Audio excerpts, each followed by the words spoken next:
Well, hi again, everyone. Today we are finally finishing up what started out as a three-part but turned out to be a four-part series of a conversation recorded between Jesus and what began as four of his disciples.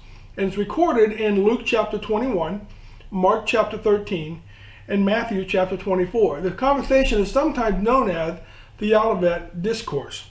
Unfortunately, over the years, because so many things have been taken out of the context of the conversation, this teaching by Jesus has got butchered in more ways than one can count.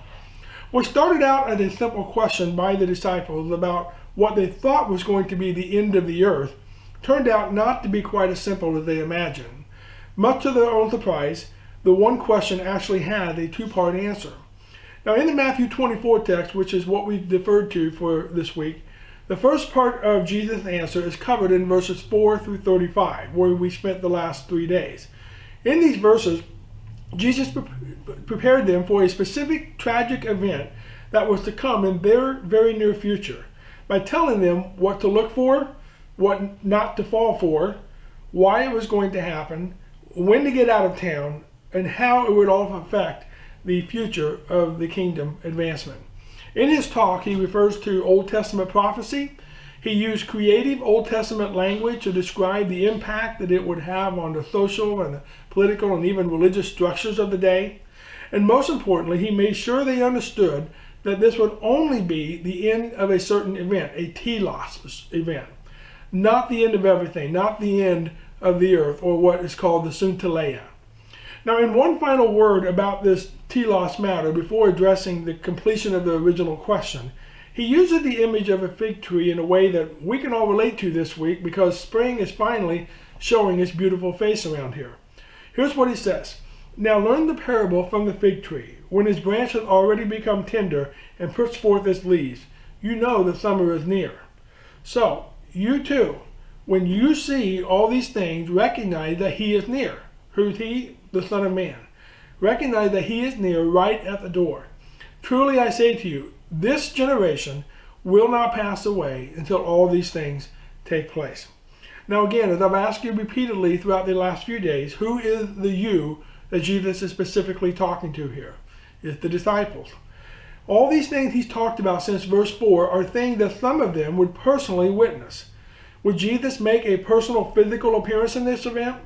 No. But his presence and his judgment would definitely be felt for all the things that they're about to do to him in Jerusalem. It would be felt through the way they basically hurt each other, as well as the effects of the Roman army. How would they have understood this term, this generation? Well, at the time period of about 40 years, which is exactly when it happens. Jesus finishes by assuring them that they can trust everything he's told them up to this point that would happen, that it would indeed happen. In other words, by saying that his word will never pass away, he's telling them, you can take this to the bank. And the fulfillment of all this actually did take place in 70 AD. After locking all the Passover pilgrims into the city, the Roman army finally begins a siege against the temple courtyard. And they actually break through the walls of the temple courtyard and into the temple itself. Josephus, the first century historian we referred to a couple times this week, wrote that the soldiers were so consumed with passion for revenge that they killed everyone they could see, whether they had a weapon or not, and they pursued those who tried to escape. Even many Roman soldiers were being run over by their own comrades in the heat of the moment. In their maniacal state of mind, they even ignored orders by their own leaders and generals to save the temple, and they set it on fire and start taking the structure apart stone by stone by stone, in order to try to salvage the gold that was running in between the stones. When they were finally done, it was just as Jesus said it would be, not one stone of the temple left upon another. Josephus also wrote that over 1 million Jews died, most of them actually at the hands of fellow Jews or as a result of the famine started by one of the groups that burnt the storehouses down. Another 97,000 were captured or carried off into slavery or sold into slavery, or used and killed in gladiator matches back in Rome. Josephus said that other than the Western Wall, there was nothing left to make those who came near Jerusalem for the first time believe that anything had ever been there or that it had ever been inhabited. Wow, talk about some judgment. Well, now we come to verse 36, we come to the peri-day, the Greek word that is translated but concerning, or in some translation, however, concerning. This word indicates a transition to a new topic, meaning that everything before this is talking about a completely different subject matter than what Jesus is about to say next. Here, he no longer is talking about the telos. And here's what he says.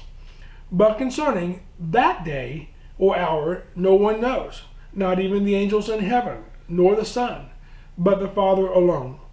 So what day is Jesus referring to here?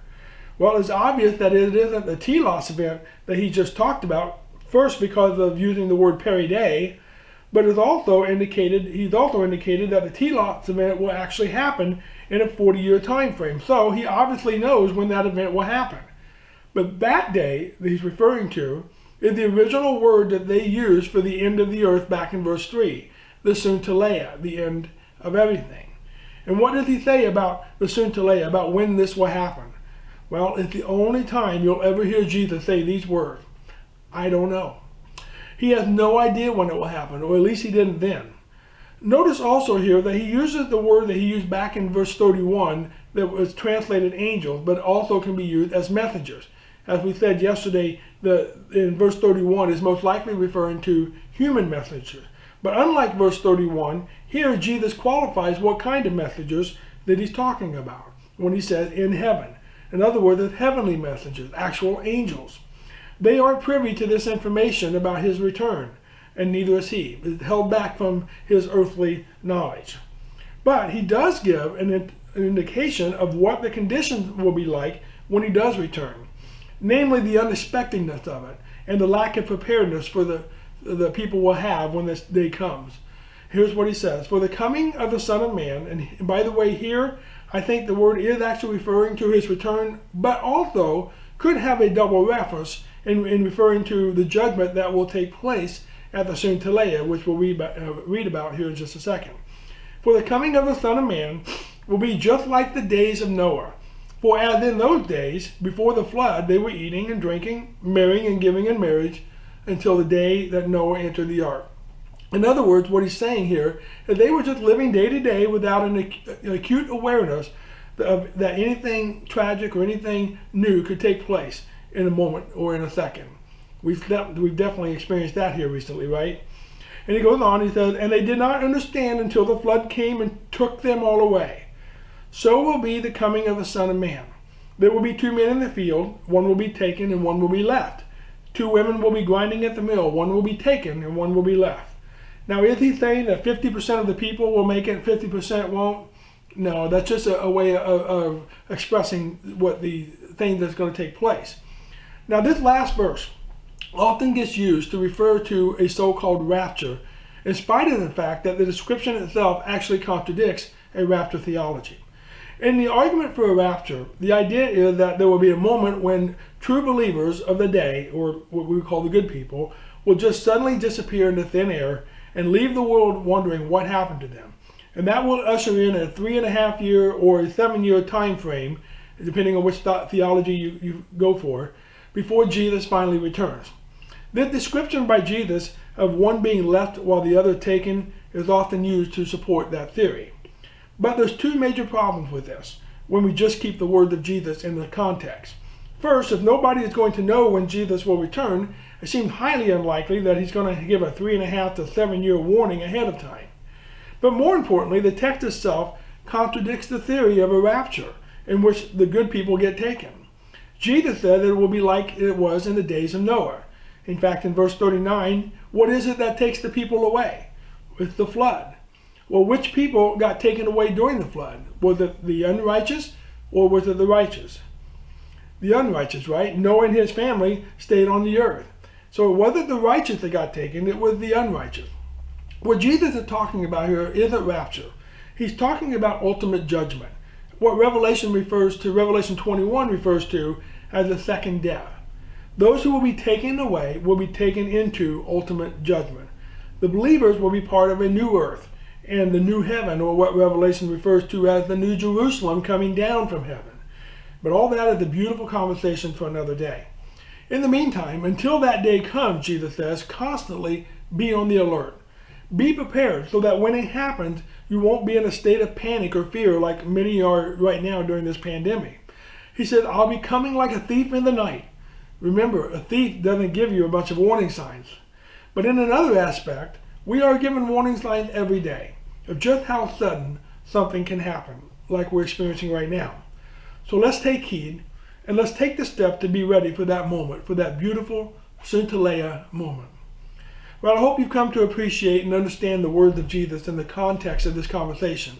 Again, if you have any questions, please feel free to private message me or email me, and I'll be happy to answer the best I can. I hope you tune in again soon. Next time we'll be looking at some of the things that took place on the night before Jesus died. In the meantime, stay faithful, stay safe, and stay connected. I love you.